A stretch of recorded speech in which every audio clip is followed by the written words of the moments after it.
Carnegie Hall in New York City, the home of the world's greatest musical events. Today's event is one in a series of New York Philharmonic Young People's Concerts under the musical direction of Leonard Bernstein.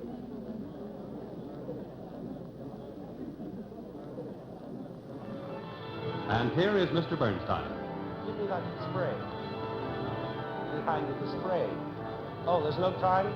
No time? Oh, all right.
Okay.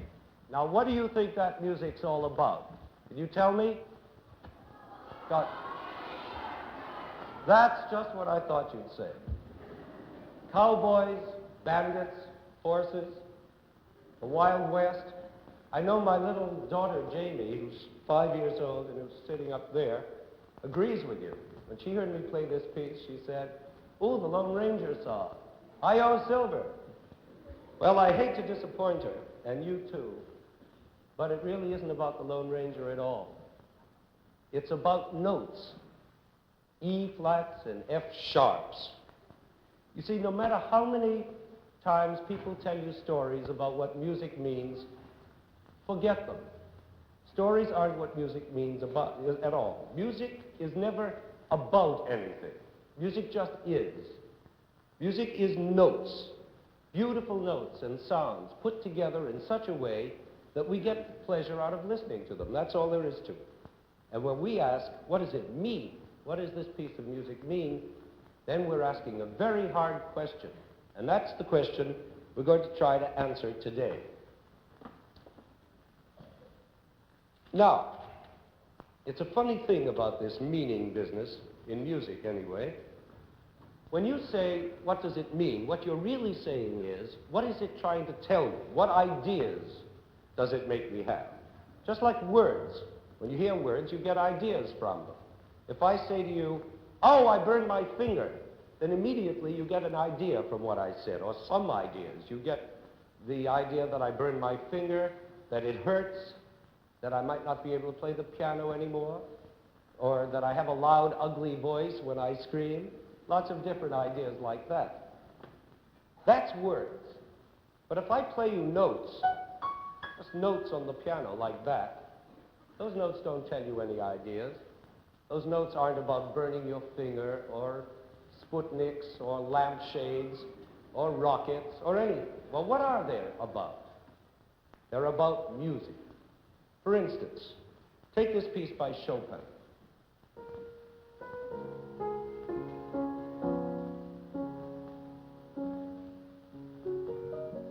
Beautiful, isn't it? But what's it about? Nothing. Or take this Beethoven sonata.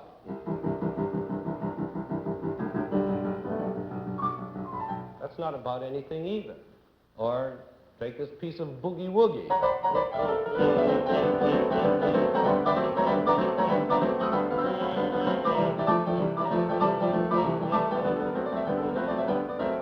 It's not about anything either.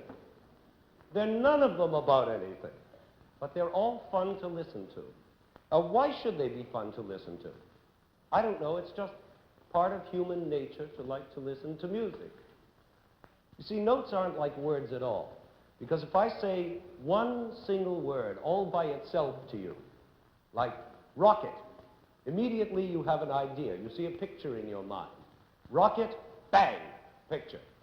But if I play a note, one note all alone, that means nothing. It's just a plain old F sharp or a B flat, a sound, that's all. Higher or lower, louder or softer. A sound that can seem very different if I play it, or if I sing it, or if an oboe plays it, or if a xylophone plays it, or if a trombone plays it. Very different. It's all the same note, only with a different sound. Now, all music is a combination of sounds like that one, and that one, and that one, and that one, all put together according to a plan. And the guy who plans it is called the composer, whether he's named Richard Rogers or Rimsky-Korsakov. He's the composer. And his plan is to put the sounds together with rhythms and different instruments and voices or whatever in such a way that what finally comes out is exciting or fun or touching or interesting or all of those together.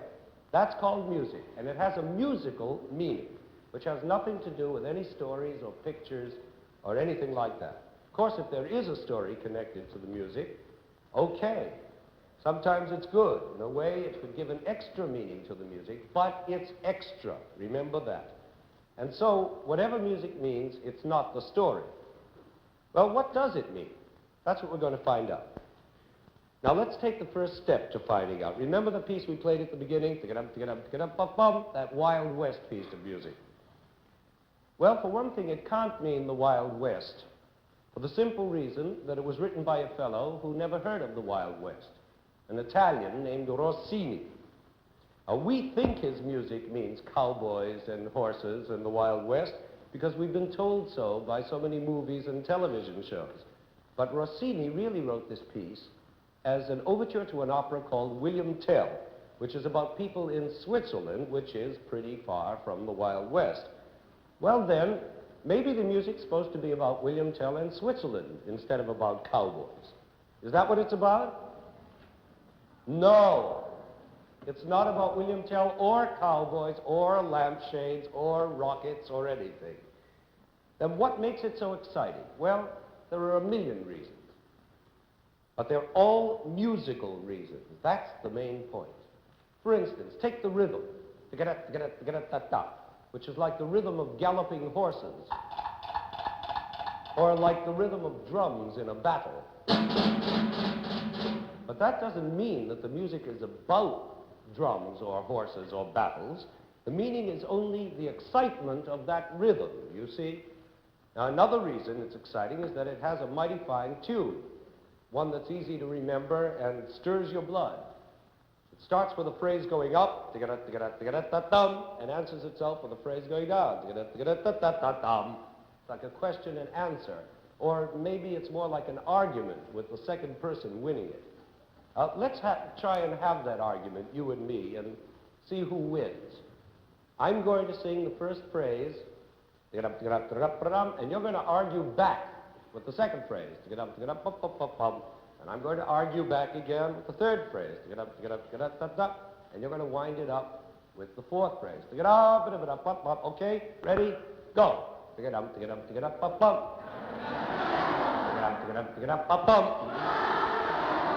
You win. You see? You see how exciting that last phrase is? It has all the excitement and triumph of winning an argument. It makes you feel good. But there are still more reasons why this music is exciting. For instance, the way it's played, the instruments that play it, like those trumpets at the beginning.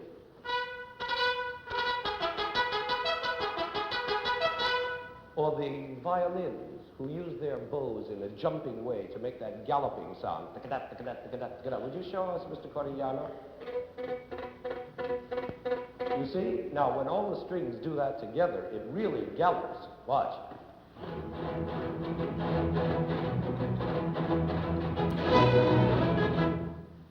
So you see, this music is exciting because it was written to be exciting, for musical reasons and for no other reasons. Well, if all that's true, then why does a composer put names on his music at all? Why doesn't he just write something called symphony or trio or composition number 95012 or anything? Why does he give his music a name like The Sorcerer's Apprentice or whatever it happens to be if it's not important to the music? Well, every once in a while, an artist is stimulated to express himself by something outside himself, something he reads or something he sees or something that's happened to him. Haven't you ever felt like that, that you wanted to dance or sing because something happened to you that made you want to dance or sing and express your feelings in some way? I'm sure that you've all had that feeling. Well, it's the same with a composer. For instance, Johann Strauss wrote an awful lot of waltzes. One of them goes like this. You know the name of this one? Right, the Blue Danube.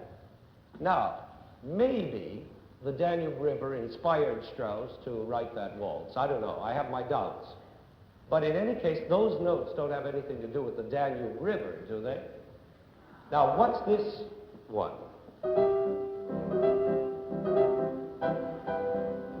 What? Right, Tales of the Vienna Woods. Well, why couldn't that one be called By the Blue Danube? Or the Emperor Waltz? Or the Tennessee Waltz? Or the Missouri Waltz, for that matter? What's the difference? A Strauss waltz by any other name is still just a lovely waltz. The name doesn't matter, except to help you tell one waltz apart from another, and maybe give the music a little more color, like a sort of fancy dress costume. Well, now I'm going to try a trick with you. We're going to play you a piece that has a story, very good story, but I'm going to tell you the wrong story. I'm just going to make one up out of my head that doesn't belong to this music at all, and I'm not going to tell you the real name of this piece. And you see if the story and the music don't go together just as well as if it were the real story. Okay, here goes. In the middle of a big city, there stands an enormous jail full of prisoners.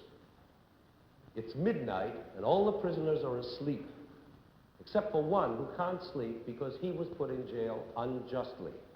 And he spends the whole night practicing on his kazoo while all the other prisoners are sleeping and snoring all around him.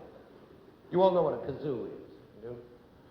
Well, this kazoo-playing prisoner has a friend who's going to come and rescue him tonight, and this friend's name is Superman. So, Superman comes charging down through the alley on his motorcycle.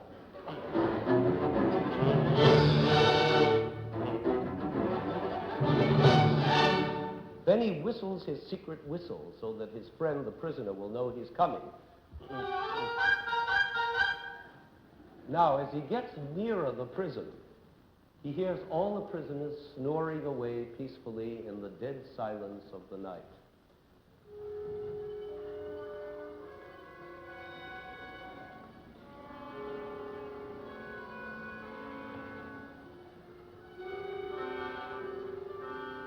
And over this snoring, he hears his friend playing on his kazoo, which gets louder and louder as he gets nearer.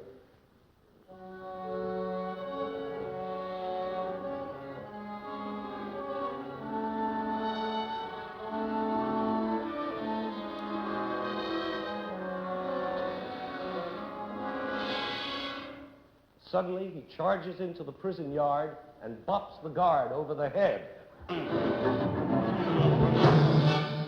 The kazoo stops playing, and with all the snoring still going on, he grabs his friend and whisks him away on his motorcycle.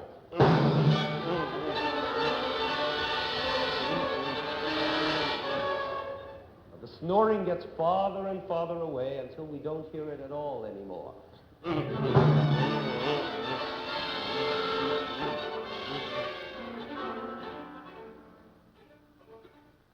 And our hero arrives at last to freedom.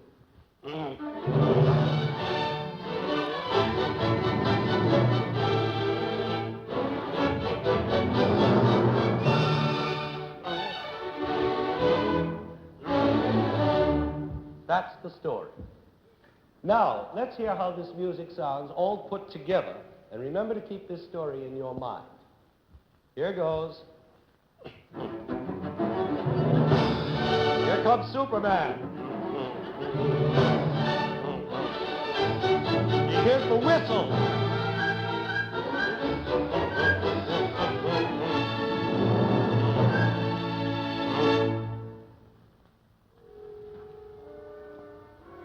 There goes the snoring.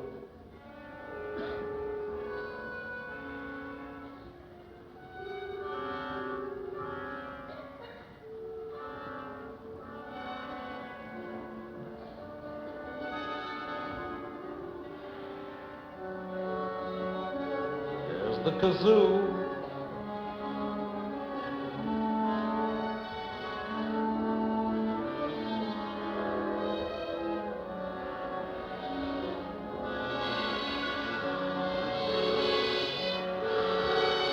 And now here comes Superman. Pop! He grabs his friend. And they're off. The snoring gets softer. They're free!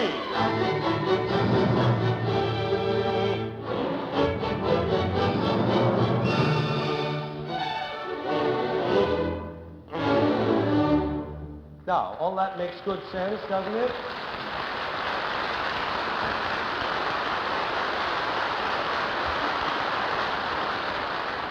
Makes perfectly good sense, but that's not the real story at all. What this piece really is part of a much longer piece by Richard Strauss called Don Quixote. And in it, Strauss was trying to tell a whole other story, which goes something like this. Don Quixote is the name of a silly old man back in the days of knights in armor and horseback, a foolish old man who read too many books about knighthood and chivalry and conquering armies for his beautiful lady and all that sort of nonsense, and who finally decided he was a marvelous knight himself. So off he goes on his skinny, bony old horse to conquer the world.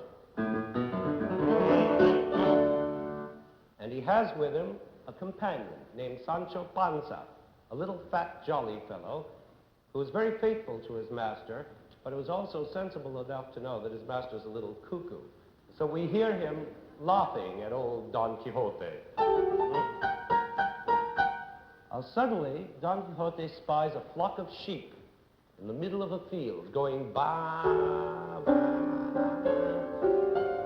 That's all that stuff you heard before, which we thought was snoring. And with them is a shepherd keeping the sheep and playing on his pipe the way all shepherds do. Not a kazoo, but a shepherd's pipe. And Don Quixote, in his mixed-up mind, thinks that the sheep are an army specially put there for him to conquer. So in he charges with his sword flashing. And the sheep run off in all directions, baaing wildly. And he's convinced he has done a truly knightly deed. And is he proud? Now, let's listen to it all over again with the real story in mind and see how it sounds.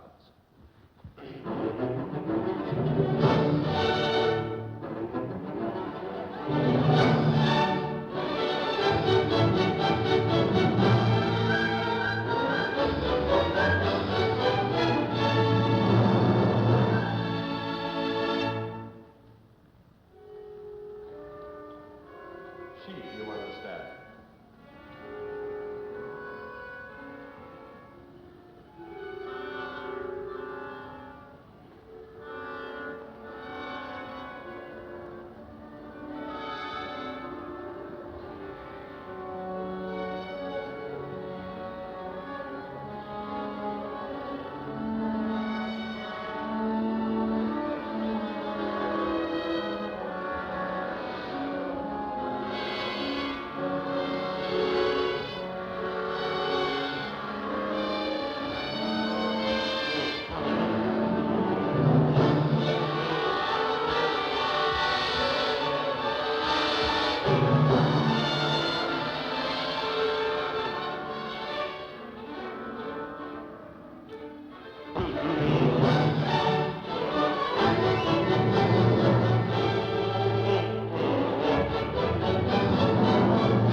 Now, was that music any different from what we played before? Was it? Is it more exciting, or more fun, or better music? No. Does it have any different musical meaning? No. It's exactly the same, only the story is different. And in fact, there are 100 other stories I could have made up out of my head for the same piece of music. But the music would still have been just as good or just as bad as it is without any story at all. Now do you see what I mean? Well, if you don't, then I'm going to have to try again. I'll take another little bit of this Don Quixote piece of Strauss. Later in that same piece, there's another part about another adventure the old fellow has when he and his friend Sancho Panza take a wild ride through the air on a wooden horse. It goes like this.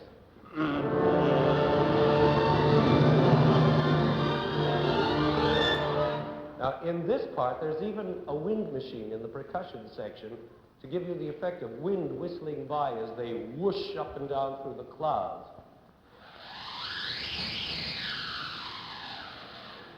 Now, why couldn't this music be describing the flight of a jet plane? Or a satellite whistling around in its orbit? Or maybe some old giant snoring like the prisoners in the jail, going... Could be. Well, now let's make believe it is about some old giant snoring and see how the music fits.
Isn't that exciting music?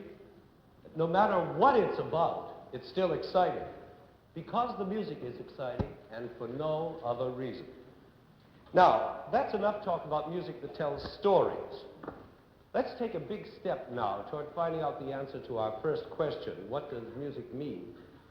By listening to some music that doesn't try to tell a story, but only tries to paint a picture in a general sort of way.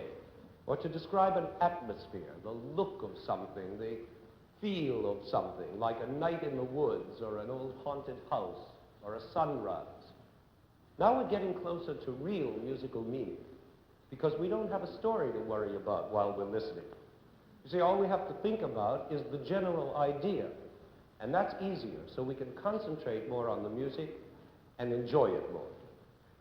Now, for instance, take Beethoven's Sixth Symphony. Here's a wonderful piece full of charming tunes and marvelous rhythms, driving, peaceful, happy, all kinds of things. But in Beethoven's mind, this symphony was somehow tied up with the idea of the countryside. Farmers, brooks, shepherds, birds. And so he called it the Pastoral Symphony. As you know, pastoral means anything to do with the country. At the beginning of the first movement, he wrote the words, "Awakening of cheerful feelings on arriving in the country." And the music goes like this.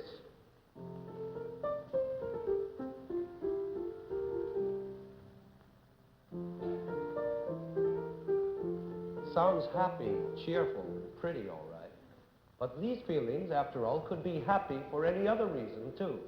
Supposing Beethoven had written the words, "Happy feelings because my uncle left me $1 million," or "Happy feelings because my bellyache went away." He could still have written this happy music, and it would have been just as good and just as happy. Well, now let's try something. Let's change the title of this piece and call it Happy Feelings Because My Bellyache Went Away. That's it. And let's listen to it with that in mind and see if it sounds any different.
Still the same happy music, whether it's about your bellyache or a trip to the country.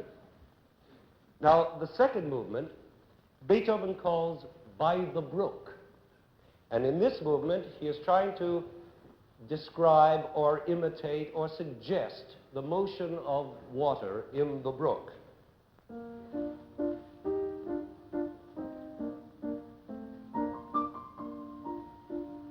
But supposing we call this asleep in a hammock, and that this motion we're describing gently rocking back and forth in a hammock instead of the water. Let's see how the music would sound then.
See, it doesn't change a thing, does it? Whether it's about water or swinging in a hammock, it's the same lovely music. Now, one of the best pieces that paint pictures is by a Russian composer called Mussorgsky. And he wrote a piece named Pictures at an Exhibition. What Mussorgsky did was to take a lot of pictures hanging on a wall in a museum and write music that he thought could describe them. In other words, to try and do with notes what a painter does with paint. Now, of course, all of us know that notes can't do what paint can do. You can't draw your nose with F-sharps, and you can't draw a building or paint a sunset with notes. But you can sort of try to do it. Anyway, here's one of those pictures he tried to do it with. It shows children playing in a park. And what Mussorgsky did to make it sound like children playing was to imitate the way children talk when they play games, almost like singing. You know, when you go in a game, ollie, ollie, and free, ollie, ollie, and free, there's a kind of tune you're singing. Or when kids are taunting each other, making fun of each other when they play, and they go, nya, nya, nya, nya. Mussorgsky took this nya, nya, nya, nya, and watch how he uses it.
nya, nya, nya, nya. You see how he uses this almost to paint children with notes. Then there's another picture Mussorgsky painted with notes of many little chickens not yet out of their eggshells who do a dance. I'll listen to how he describes chickens in notes, the way he imitates their pecking and squawking.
And then the final picture, the last one of the series, where he paints a big gate in the Russian city of Kiev, a tremendous stone structure. And you can see what Mussorgsky had in his mind when you hear these great, big, strong chords like pillars holding up those tons of stone. Listen.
Now, that made you think of a big gate, didn't it?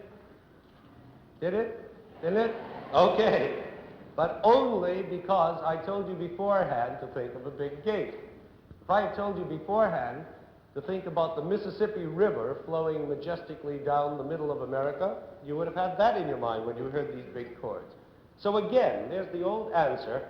The picture that goes with music goes with it only because the composer says so, but it's not really a part of the music.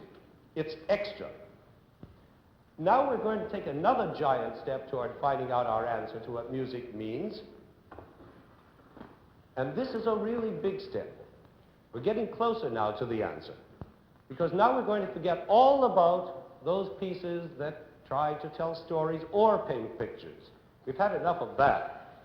And we're going to listen to music that describes emotions, feelings, like pain, happiness, loneliness, anger, love. I guess most music is like that. And the better it is, the more it will make you feel those emotions that the composer felt when he was writing. Tchaikovsky was a composer who always tried to do this, who always tried to have his music mean something easily recognized as emotional. Take this part of his Fourth Symphony, for instance.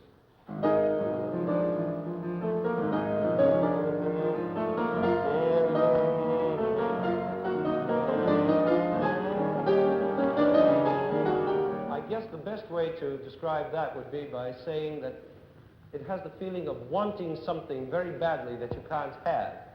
Did you ever feel that you wanted something more than anything else in the world, and you said so, and they said, no, you can't have it, and you said again, I want it, and again they said no, and again you said louder and more excited, I want it, and again louder, I want it, until it seemed that something would break in your head and there's nothing left to do but cry. Well, that's like this music. Listen. I want it. I want it. I want it. I want it. I want it. I want it. I want it. I want it. I want it. I want it. And finally something breaks in your head. And you cry. Now listen to the orchestra play it and see if you don't feel something like those emotions.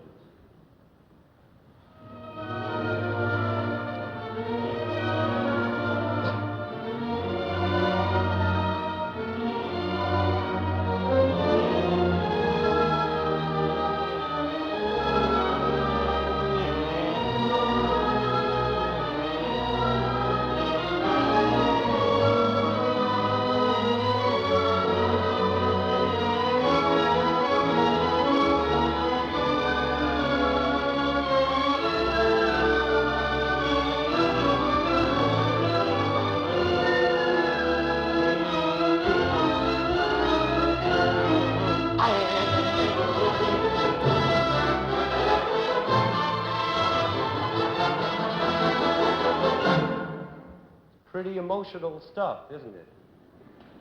Well, now sometimes Tchaikovsky uses the same tune to describe two different emotions. For instance, at the beginning of his Fifth Symphony, he writes this tune, which sounds sad and gloomy and depressed.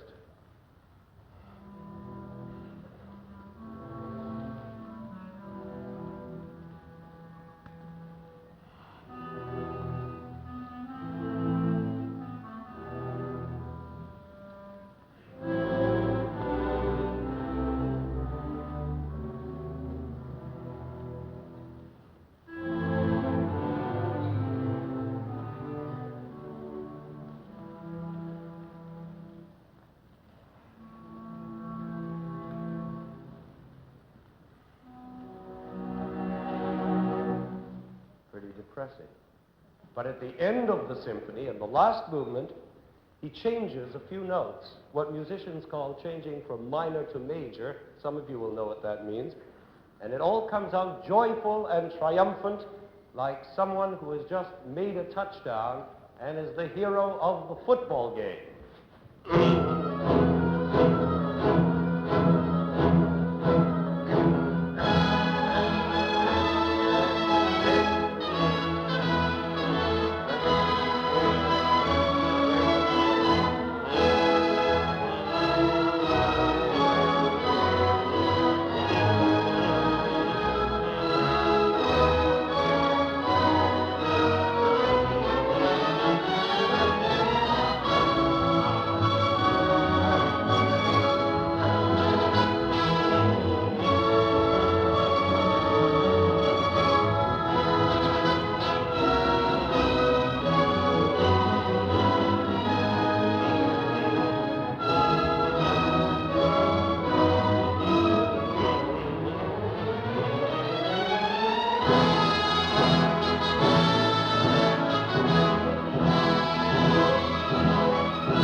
Didn't you feel triumphant?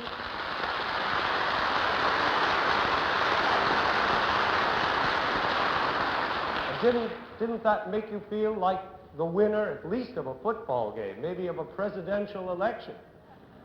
Now we can really understand what the meaning of music is. It's the way it makes you feel when you hear it. Finally, we've taken that last giant step, and we're there. We know what music means now. And we don't have to know a lot of stuff about sharps and flats and chords and all that business in order to understand music. If it tells us something, not a story or a picture, but a feeling, if it makes us change inside and have all those different good feelings that music can make you have, then you're understanding it. And that's all there is to it. Because those feelings aren't like the stories and the pictures we talked about before. They're not extra. They're not outside the music. They belong to the music. They're what music is about. And the most wonderful thing of all is that there's no limit to the different kinds of feelings music can make you have. And some of those feelings are so special and so deep that they can't even be described in words. You see, we can't always name the things we feel. Sometimes we can. We can say we feel joy, pleasure, peacefulness, whatever, love, hate. But every once in a while, we have feelings that are so deep and so special that we have no words for them. And that's where music is so marvelous, because music names them for us, only in notes instead of in words. It's all in the way music moves. You must never forget that music is movement, always going somewhere, shifting and changing and flowing from one note to another. And that movement can tell us more about the way we feel than a million words can. Here we're going to play you a tiny little piece by a modern composer named Webern, who writes music that's so special in its sound and in its meaning that a lot of people don't understand it at all and just call it crazy modern music. But I know that very often young people can understand this kind of music better than older people. So I'd like to take a chance and play it for you, crazy as it is, and see what you think of it.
Pretty special stuff, isn't it?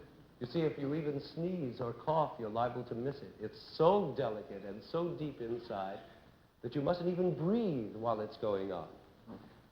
What did you think of it? Did you think it was ugly? Think it was funny? Think it was pretty? Did it make you have feelings? Well, that's wonderful, because you see, that's just the wonder of music, that it can make you have, different people have different kinds of feelings. For instance, if I play a note on the piano, just one note, and I hold it a long time, that has no meaning at all, has it? But let's say I play the note and then I move to another note. Right away there's a meaning we can't name, a sort of stretch, a pulling, a pushing, something like that, but it's there. And the meaning is in the way those two notes move, and it makes something happen inside of you. If I move from that first note to another note, like this, the meaning changes. Something else happens inside of you. The stretch is bigger somehow and stronger. Now this note, for instance, means one thing with this chord under it. And it makes you feel a certain way. And it means something completely different with this chord under it. And it makes you feel another way. Then with this chord under it, it means something else. Or with this chord. And each way, each different chord makes you feel a different way. Now, what about these notes? Do you know what these notes are? What's that? Right, okay. Well, now they mean something exciting and spooky is going to happen, like Dragnet. But if I take the same notes and just play them in a different way, they'll mean something else.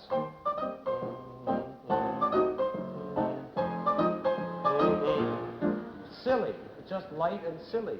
And they're the same notes. So you see, the meaning of music is in music. It's in the melodies and the rhythms and the harmonies and the way it's orchestrated. And most important of all, in the way it develops itself.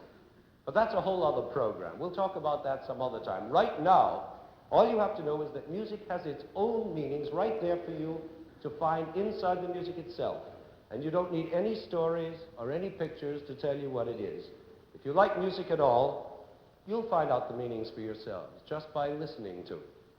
So now I want you to listen to a short piece without any explanation from anybody. I'm not going to tell you anything about it except the name of it and who wrote it.